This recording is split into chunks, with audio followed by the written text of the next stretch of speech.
Olá, boa noite. Boa noite, seja bem-vindo ao Rede TV News.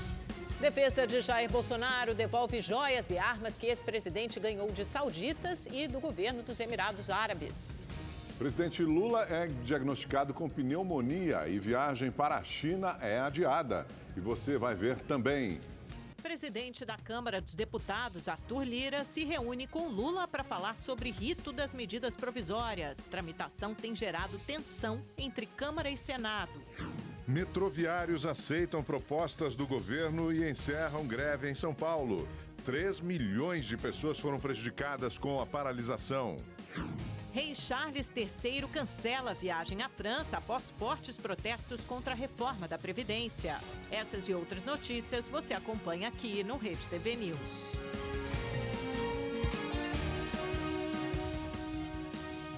Acabou no final da manhã a greve dos metroviários em São Paulo. Os trabalhadores aceitaram a proposta feita pelo metrô para a retomada do serviço. Mas no começo do dia, o paulistano enfrentou problemas para chegar ao trabalho. Alguns trechos das linhas 1 azul, 2 verde e 3 vermelha do metrô até voltaram a operar parcialmente por cumprimento à medida do plano de contingência determinado pela Justiça. Mesmo assim, muita gente não conseguiu embarcar. Falou que liberou algumas estações, não foi?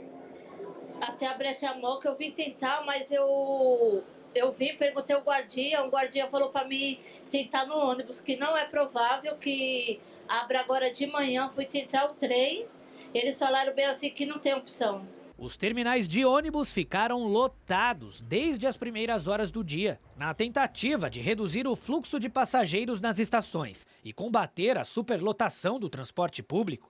O governo de São Paulo e a prefeitura da capital deram ponto facultativo aos servidores públicos.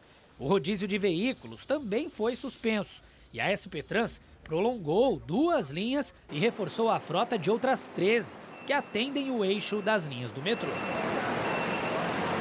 No meio da manhã, durante a Assembleia, os metroviários decidiram aceitar a proposta feita pelo metrô durante a madrugada. Foi uma votação extremamente apertada e foi definido aceitar a proposta do metrô e encerrar a greve a partir de agora. Greve do metrô está encerrada.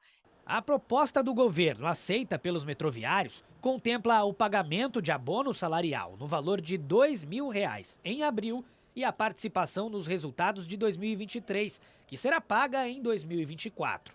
O governo paulista também se comprometeu a não descontar os dias de greve e afirmou que não haverá punições. Segundo o metrô, a operação voltou à normalidade por volta da 1h da tarde. Nós estamos na estação Ana Rosa, da linha 1 azul do metrô, que faz integração com a linha 2 verde, 2 das linhas que foram mais afetadas nesses 2 dias de paralisação.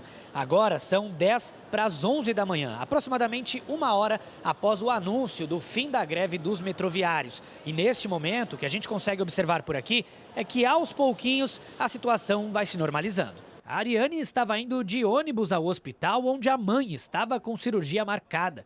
Quando soube da notícia do fim da greve, não pensou 2 vezes. No meio do caminho a gente desceu e escutou um moço falando que tinha liberado, a gente desceu e pegou o metrô e rapidinho a gente já chegou. Estava previsto a gente ficar 30 minutos até aqui, Ana Rosa, e a gente chegou em menos de 10.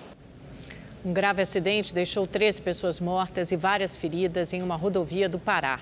No local, um cenário de destruição. O veículo colidiu com uma carreta na rodovia PA 150, no município de Marabá, sudeste paraense. Em um vídeo que circula nas redes sociais, mostra uma mulher debaixo da carreta bastante ferida. Os sobreviventes foram levados a uma unidade de saúde. Alguns estão em estado gravíssimo, com múltiplas fraturas. Agora, a Polícia Civil e outros órgãos de segurança seguem investigando para chegar a uma conclusão do que teria ocorrido. No Rio de Janeiro, um adolescente foi apreendido depois de gravar vídeos dizendo que planejava matar alunos de uma escola. Nos vídeos, o adolescente, de 17 anos, afirma que está armado e prepara um massacre em uma escola do centro da cidade. Eu tenho uma carabina. Se eu não tenho muito, vai demorar 1 ano para carregar essa arma que eu tenho para poder disparar nos colegas. coisa ótima, né? Um tiro, a cabeça dele explode. Isso aqui é um vídeo de vingança. Com uma suástica ao fundo, ele se diz nazista e afirma que depois de matar os colegas, vai se suicidar. É muito difícil para um cara nazista como eu. Após de matar todos naquela escola, quase todos, nem porque eles vão escapar, eu fui tirando a própria vida. Os vídeos circulavam na Deep Web, que é a parte da internet que não pode ser acessada a partir de buscadores comuns. O plano do adolescente foi descoberto pela Interpol, que enviou o material para a Polícia do Rio. O ataque aconteceria em 20 de abril, data que marca os 24 anos do massacre de Columbine, nos Estados Unidos. Na ocasião, 2 estudantes entraram armados em um colégio do Colorado e mataram 12 estudantes e uma professora. Outras 24 pessoas ficaram feridas. Com a informação, os policiais foram até a escola e apreenderam o adolescente por ato semelhante a terrorismo. A polícia agora quer saber se ele agia por conta própria ou pertencia a uma rede de terroristas. Depois da operação, um outro adolescente se apresentou na delegacia por ter compartilhado os vídeos. A participação desse menor foi a divulgação dos vídeos em redes sociais pelo e-mail da sua mãe. Então, nesse primeiro momento, a gente fez apenas a busca e apreensão do computador.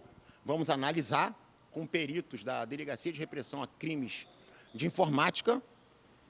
E, após a análise, nós vamos entender a participação específica desse segundo menor. Um estudante universitário é investigado em Minas Gerais por suspeita de desviar mais de R$500 mil das contas de uma república estudantil da cidade histórica de Ouro Preto. O jovem de 25 anos era o tesoureiro da associação. Daniel mora na República há 5 anos e ficou surpreso quando soube que a conta bancária da associação que administra o imóvel estava no vermelho. O rombo foi informado pelo advogado do tesoureiro. Falou com a gente que o Igor tinha desviado uma certa quantia de dinheiro, mas não sabia dizer qual era essa quantia. E assim que nós tivemos o acesso, verificamos que todo o dinheiro mesmo da República havia sido desviado. O tesoureiro é o estudante de Ciências Econômicas Igor Fernandes Araújo, de 25 anos. Ele era responsável pelas finanças da casa há 2 anos. Suspeitava em momento algum que ele fosse fazer isso. Ele sempre foi uma pessoa que passou muita confiança para nós. É um sentimento de revolta e de tristeza. Segundo os estudantes, os saques começaram em outubro de 2021. No mês passado, em apenas um dia, foram movimentados R$40 mil. Os extratos mostram que o dinheiro foi transferido para contas pessoais do tesoureiro da República e também para plataformas digitais vinculadas a casas de apostas. No total, R$515 mil teriam sido desviados. A defesa de Igor Araújo disse que ele não agiu de má fé e que problemas psicológicos levaram o jovem a perder a aptidão para gerir os valores de modo adequado. A Polícia Civil investiga o caso. Além de todo esse dinheiro que foi desviado, nós temos uma dívida, de aproximadamente 70 mil. A República Partenon reúne 13 alunos da Universidade Federal de Ouro Preto. Eles pagam cerca de R$500 por mês de aluguel e despesas de manutenção. Festas e outros eventos também ajudam a reforçar o caixa. O dinheiro desviado foi arrecadado nos últimos 27 anos e seria usado principalmente para a compra de um imóvel próprio para a associação estudantil. Quando a gente ficou sabendo que possivelmente esse dinheiro poderia ter sido direcionado para apostas online, a gente ficou mais em choque ainda, porque é o suor de tanto tempo, É muito triste para a gente, A Prefeitura de Rio Branco, no Acre, decretou situação de emergência devido às fortes chuvas que atingem a capital. 27 mil pessoas foram atingidas por alagamentos. Rio Branco sofre com fortes chuvas. Segundo a Defesa Civil do município, foram 170 milímetros em 24 horas. Esse volume era esperado para os próximos 15 dias. O resultado? Igarapés transbordaram e deixaram a cidade um caos, com 6 pontos de bloqueio e alagamentos. O nível do Rio Acre subiu 6 metros e ultrapassou a cota de transbordamento, que é de 14 metros. Atender as famílias que foram atingidas e manter esse planejamento aqui para continuar atendendo até mais 3, 4 dias. Mais de 1.200 famílias foram atingidas e estão alojadas em abrigos mantidos pelo município. Essa é uma das 6 escolas utilizadas pelo município de Rio Branco para abrigar as famílias atingidas pela cheia de rios e igarapés da região.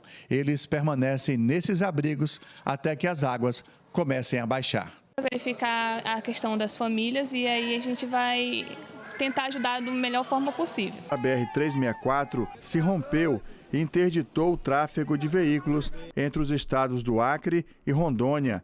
Até o fechamento da reportagem, o DENIT, órgão responsável, não havia iniciado as obras de recuperação do trecho.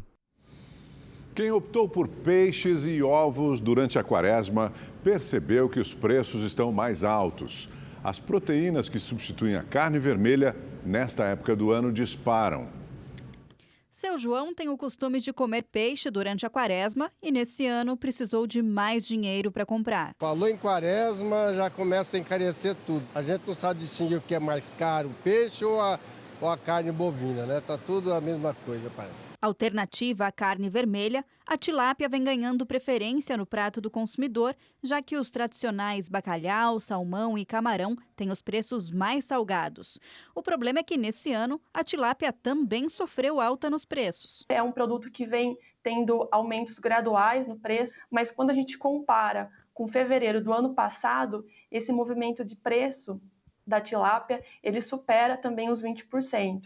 Para o consumidor, aqui nesse box, no Mercado Municipal de São Paulo, o quilo da tilápia está R$ 21,90. Um pouco mais caro do que no último ano, quando o valor oscilou entre R$ 16 e R$ 20, mesmo durante o período de quaresma. A explicação para isso é a demanda. A procura pelo peixe deve ser maior em 2023. E aí, para manter um bom estoque, o preço acaba subindo. Agora que isso chegou a 22, mas porque é uma procura maior e até repor, até você fazer novos cardumes para poder tirar outros tanques, isso demanda um tempo ainda. De acordo com o Centro de Estudos Avançados em Economia Aplicada, o CPEA, o ovo, proteína normalmente mais acessível, teve um aumento de 20% em relação ao início da quaresma de 2022. Tanto ovos quanto tilápia estão com uma oferta menor em comparação ao que a gente vinha observando aí nos últimos meses e inclusive em relação ao mesmo período do ano passado.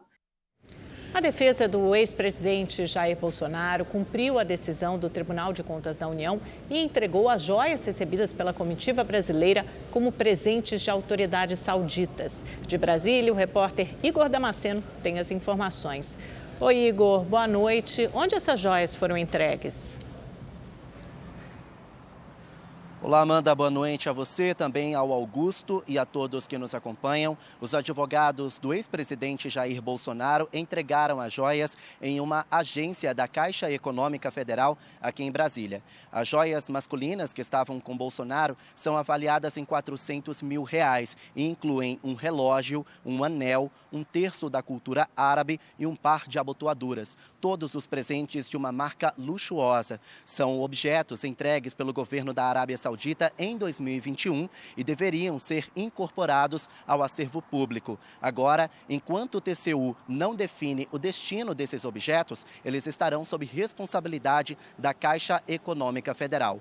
Outros advogados de Bolsonaro foram até a sede da Polícia Federal, também aqui em Brasília, e entregaram um fuzil e uma pistola, presentes entregues pelo governo dos Emirados Árabes Unidos durante uma viagem internacional de Bolsonaro em 2019. O TCU, na semana passada, deu um prazo de 5 dias para que a defesa de Bolsonaro fizesse a devolução de todos esses presentes, porque nenhum deles foi considerado de caráter personalíssimo e, pela lei, não poderiam ficar com Bolsonaro. Agora, as joias, avaliadas em R$16 milhões, que estão no primeiro pacote que desencadeou toda essa polêmica, continuam retidos na Receita Federal. Igor Damasceno, de Brasília, para o Rede TV News. Obrigado, Igor. O IBAMA multou a eletronuclear responsável pela usina de Angra 1 em mais de R$2 milhões. A empresa demorou 21 dias para comunicar os órgãos ambientais sobre um vazamento de água contaminada na Baía de Itaorna, em Angra dos Reis, no litoral sul fluminense. O caso aconteceu em setembro do ano passado. Nesta semana, a Justiça Federal determinou que a empresa preste informações em até 30 dias. A Eletronuclear disse que ocorreu uma liberação não programada de substâncias com baixo teor radioativo e que os valores estavam muito abaixo dos limites da legislação que caracterizam a ocorrência de um acidente. A empresa classificou o caso como incidente operacional interno e disse que vai recorrer da multa. Na França, o dia foi de contabilizar os estragos causados pela greve geral e protestos violentos de ontem. Durante os atos contra a reforma da Previdência do país, mais de 450 pessoas foram presas e várias ficaram feridas. Veja na reportagem de Júlia Valente. As ruas amanheceram repletas de destruição em diversas cidades do país. Em pontos isolados, mais protestos. Só que em números bem menores do que os registrados no dia anterior. As manifestações da quinta-feira atravessaram a madrugada. Na cidade de Bordeaux, manifestantes atearam fogo na porta da prefeitura. O prefeito pediu medidas imediatas para evitar que o país seja incendiado. Só em Paris, ontem, foram registrados mais de 900 focos de incêndio provocados por manifestantes. Foi o dia de protestos mais violentos desde o início do ano, quando começaram as manifestações contra a reforma da Previdência. Segundo o ministro do Interior da França, Gérald Darmanin, mais de 440 agentes de segurança de todo o país ficaram feridos. Em uma entrevista a uma TV francesa, ele disse ainda que vários prédios públicos foram depredados e que black blocs se infiltraram nos atos. O governo estima que cerca de 1 milhão de pessoas participaram dos protestos de ontem na França. Já os sindicatos falam em 3 milhões e 500 mil manifestantes, 800 mil só em Paris. Em viagem a Bruxelas para encontro com o Conselho Europeu, o presidente francês Emmanuel Macron afirmou que o governo não cederá à violência e seguirá com o processo democrático para formalizar a reforma da Previdência. Macron elevou de 62 para 64 anos a idade mínima de aposentadoria. Como não tinha apoio do Congresso, ele passou a medida por decreto na semana passada. Macron disse estar à disposição dos sindicatos para discutir o assunto. As centrais sindicais convocaram uma nova paralisação para a terça-feira da semana que vem, pediram para as pessoas seguirem protestando e culparam o governo pela situação explosiva no país. Por precaução, o governo francês decidiu cancelar uma visita do rei Charles III.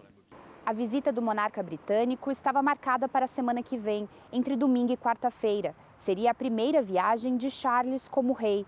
Segundo Macron, faltaria bom senso manter a agenda e ignorar o que está acontecendo no país. O Palácio de Buckingham informou que a visita será remarcada.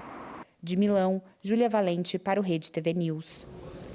Os Estados Unidos bombardearam alvos na Síria em retaliação a um ataque contra uma base militar americana no país que deixou uma pessoa morta. Os detalhes com o correspondente da Rede TV em Los Angeles, Fábio Borges.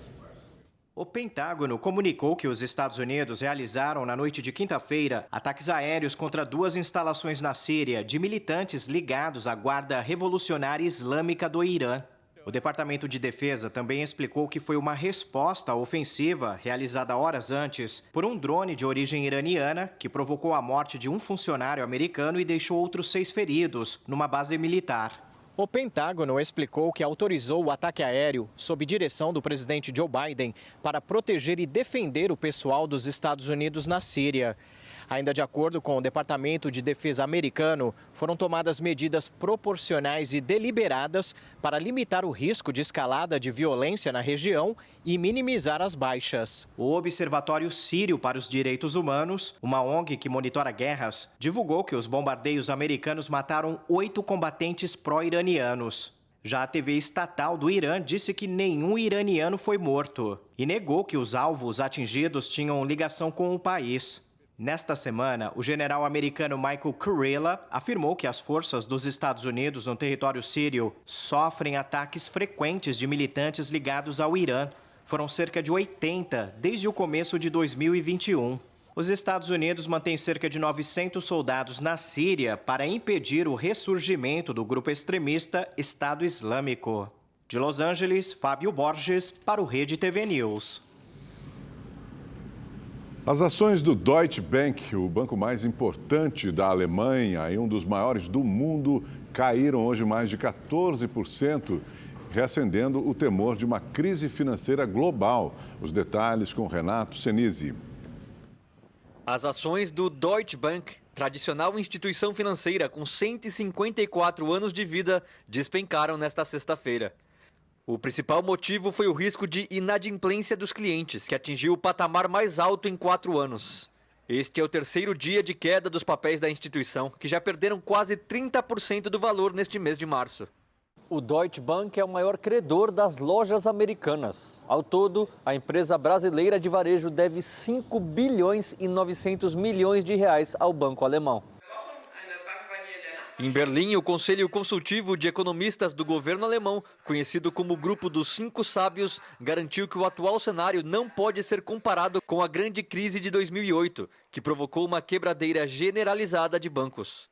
Mas com a deterioração da situação financeira do Deutsche Bank, principal credor da Alemanha e um dos 30 maiores bancos do mundo, o mercado voltou a ficar em alerta. A queda nas ações do Deutsche Bank ocorre na esteira da crise provocada pelas falências das instituições americanas, Silicon Valley Bank e Signature, seguida da aquisição do Credit Suisse, que também estava prestes a colapsar. Nesta sexta-feira, quase todos os bancos da Europa tiveram forte desvalorização. O UBS, que comprou o Credit Suisse e evitou um caos ainda maior no mercado, está entre os papéis que mais desvalorizaram. De Londres, Renato Senise para o Rede TV News. A França proibiu o uso do aplicativo chinês de vídeos TikTok em celulares de funcionários públicos por preocupação com espionagem. Outros países europeus, além de Canadá e Estados Unidos, já tinham adotado a medida. Ontem, em audiência com parlamentares americanos, o diretor executivo da ByteDance, empresa dona do TikTok, falou que vai transferir as informações dos usuários americanos para servidores nos Estados Unidos. Shou Chu negou que exista qualquer tipo de compartilhamento de dados dos usuários com o governo da China. A Espanha enfrenta o primeiro grande incêndio do ano. O fogo devastou mais de 3.000 hectares no leste do país, em uma região de parques florestais. Cerca de 400 bombeiros tentam impedir que as chamas se espalhem. Ruas e casas de vilas próximas foram tomadas por fumaça. Mais de 1.500 moradores precisaram deixar suas casas. Não há informações de vítimas graves. No ano passado, cerca de 2.000 pessoas morreram na onda de calor que atingiu a Espanha e Portugal. Começou hoje no Fórum Criminal da Barra Funda, em São Paulo, a audiência de instrução do caso do policial militar acusado de assassinar o campeão mundial de jiu-jitsu, Leandro Lo, em agosto do ano passado. Os trabalhos começaram no início da tarde. Ao todo serão ouvidas 23 testemunhas. Nesse tipo de audiência, o juiz ouve primeiro os advogados de acusação, depois de defesa e as testemunhas. O Ministério Público também se pronuncia. Por último, é colhido o depoimento do acusado, que a essa altura ainda não virou réu. Depois, o juiz ainda pode requerer perícias e até colher novos depoimentos para, por último, decidir se o caso vai ou não a júri popular. Henrique Otávio Oliveira Veloso é acusado de homicídio triplamente qualificado por motivo torpe, meio cruel e uso de recurso que impossibilitou a defesa da vida. Tudo indica que o policial agiu premeditadamente, né? E foi atrás dele, foi na mesa que ele estava, foi causar a briga com ele, né? E aí o meu filho reagiu e ele botou ele para lá e ele resolveu dar um tiro no meu filho. Ele estava armado, era premeditado, o caso é premeditado, né? Esta semana, a Justiça atendeu a um pedido da defesa do policial e determinou a volta do pagamento do salário dele, suspenso desde que foi preso. A decisão não agradou a família de Leandro, que foi às ruas protestar contra a decisão. O multicampeão Leandro Lo foi baleado na cabeça em 7 de agosto do ano passado, durante um show no Clube Sírio, na zona sul da capital paulista. O crime aconteceu após uma discussão entre os dois. Os advogados de Leandro afirmam que, para acalmar a situação, o lutador imobilizou o tenente, que se afastou, mas retornou, sacou a arma e atirou. Antes de fugir, teria dado chutes na vítima já caída. Os defensores do policial garantem que Henrique agiu em legítima defesa ao ser cercado por vários lutadores. No 11º dia de ataques, o Rio Grande do Norte já contabiliza prejuízos financeiros ao principal setor econômico do estado, o turismo.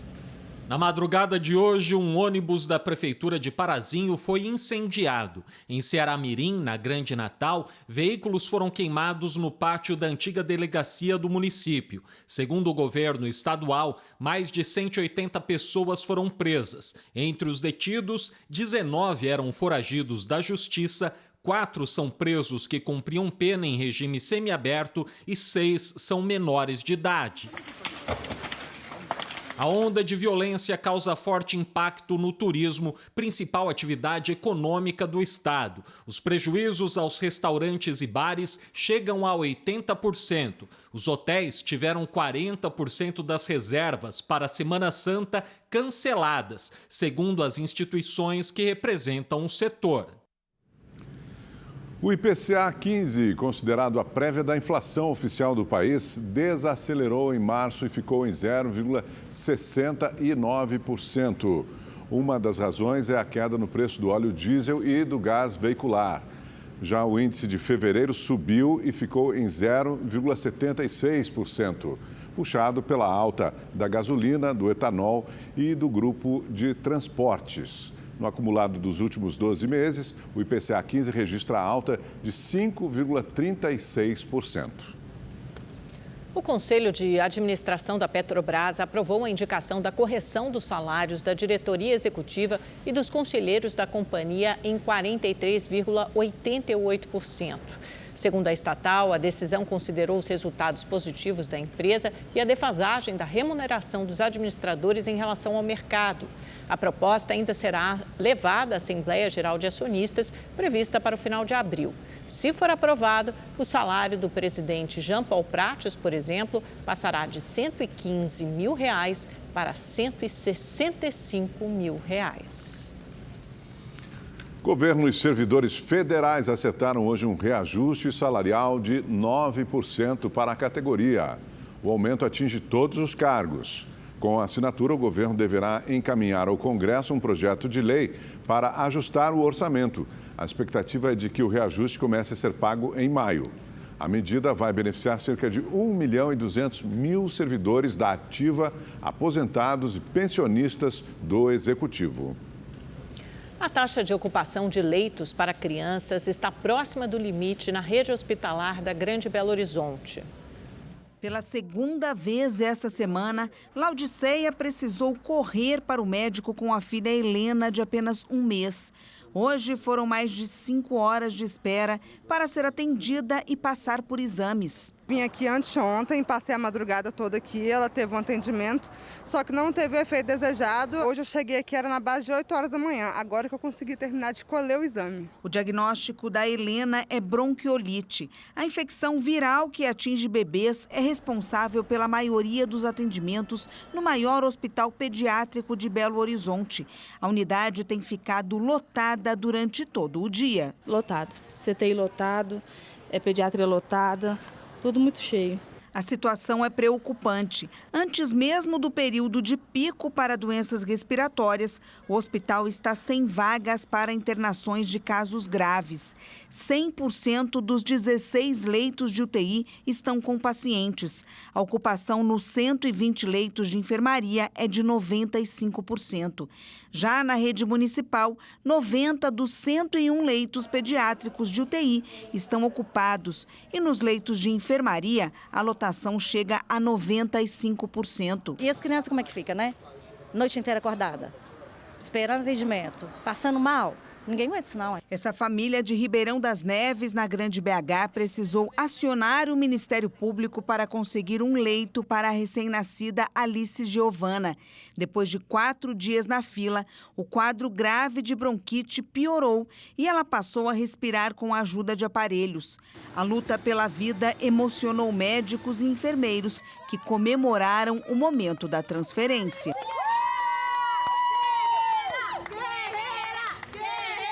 O coraçãozinho ainda tá batendo bem, a respiração dela tá ótima. Vão tirar o tubo para ver se ela consegue respirar por si mesma, né? A FEMIG, Fundação do Estado, que administra o Hospital Infantil, disse que vai inaugurar 10 novos leitos para o tratamento intensivo. A Prefeitura aqui de Belo Horizonte também promete ampliar os leitos de UTI neonatal e pediátricos para as próximas semanas. O ambiente do hospital é um ambiente bom, os médicos são atenciosos, os profissionais são pessoas excelentes. O que é necessário? Os profissionais serem bem remunerados, serem bem tratados. O governo federal lançou hoje a Campanha Nacional de Combate à Tuberculose. O objetivo é eliminar a doença até 2030. Essa doença tem avançado no país. Só no ano passado foram diagnosticados 78 mil novos casos. Todos os dias, 14 pessoas morrem no país vítimas de tuberculose. Em 2021, foram 5 mil mortes. Consideramos não ser admissível que no século XXI pessoas percam a vida por uma doença que tem prevenção, tratamento e cura. O SUS oferece teste e tratamento. Então, é uma das fortalezas que temos mais importantes no combate à tuberculose. A meta do governo é eliminar a doença até 2030. A partir de hoje, a campanha vai passar em TV aberta, rádio, internet e locais de grande circulação de pessoas. O foco vai ser nas regiões com maior incidência de casos, como Manaus, Belém, Rio Branco, Recife e Rio de Janeiro. A tuberculose, que é infecciosa, atinge a população mais vulnerável. Uma das principais formas de proteção é a vacina BCG. A partir de 2019, a cobertura não ultrapassou os 88%. A queda representa um aumento no risco de transmissão da doença, que afeta principalmente os pulmões.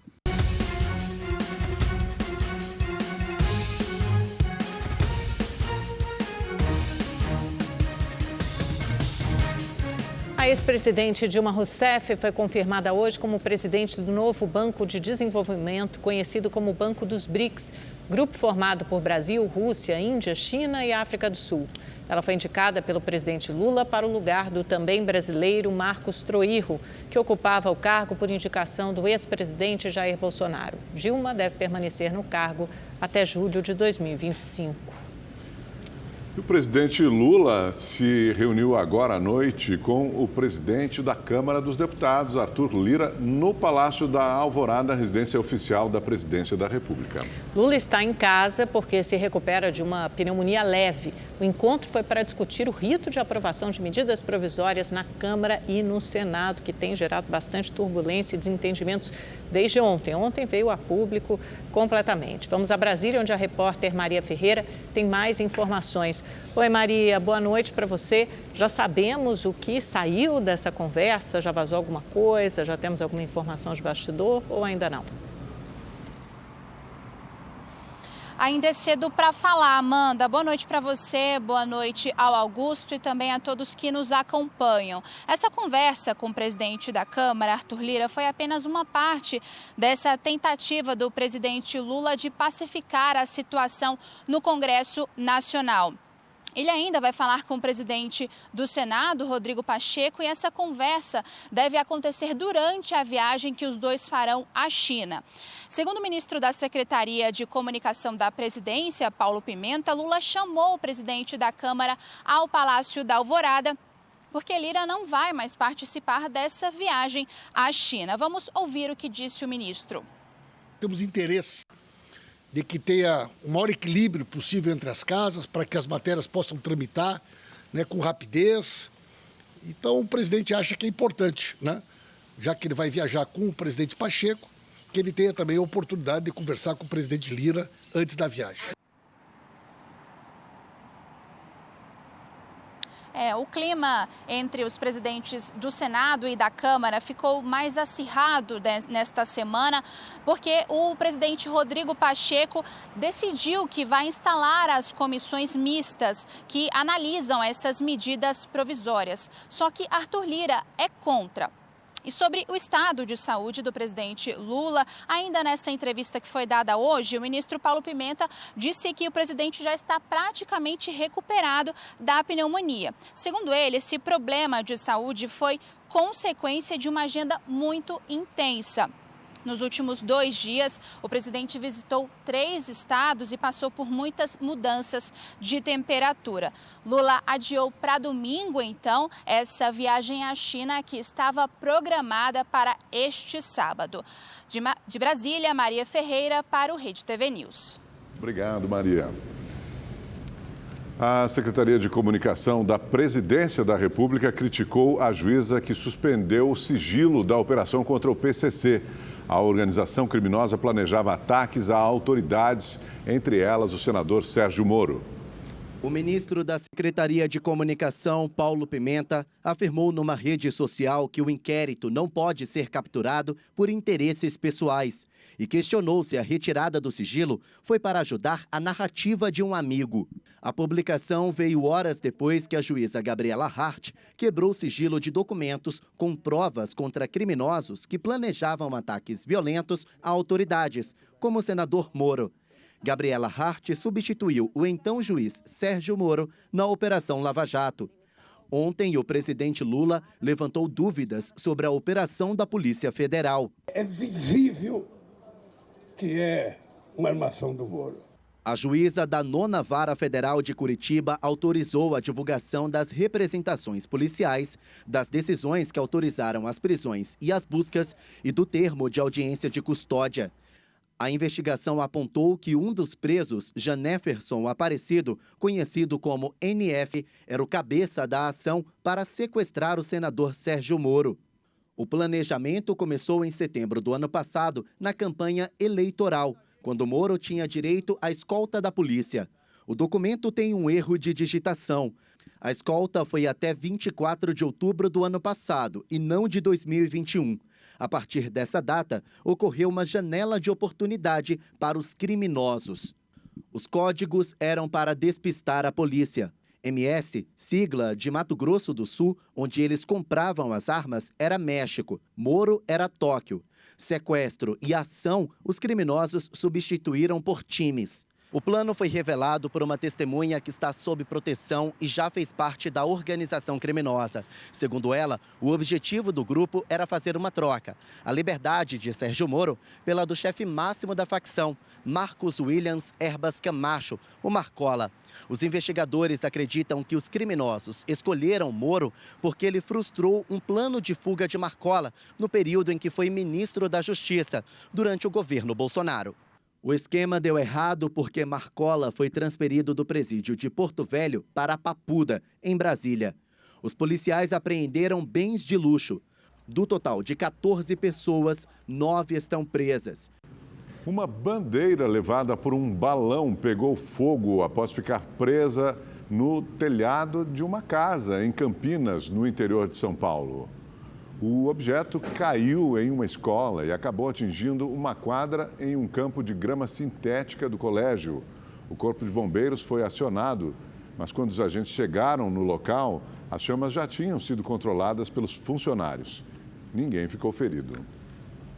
Um quadro raro da obra A Grande Onda, do artista japonês Hokusai, foi vendido por mais de 2,5 milhões de dólares, o equivalente a mais de 13 milhões de reais. A compra aconteceu em um leilão em Nova York. O valor é o maior já pago por uma obra de Hokusai. A pintura de 1830 mostra 3 barcos de pesca sendo engolidos por uma grande onda no litoral da China, no leste do país.